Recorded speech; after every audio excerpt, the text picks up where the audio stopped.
Mana o'sha joy. Sumalaklar vodiysiga qo'sh kelibdi. Mana ketdi. Aziz do'stlar, biz hozir Oqsoqota soyidamiz. Bu yerda mana shunday ajoyib bir muzli sumalak hosil bo'lgan. Uni go'zalligini qarang.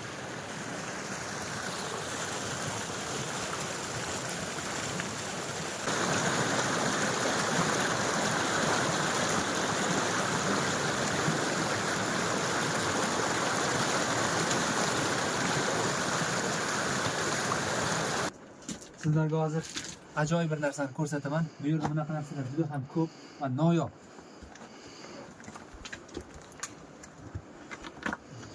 Toshlarning orasidan kim qancha vaqt ichida filtrlanib, tozalanib kelayotgan suvlardan hosil bo'lgan sumalak.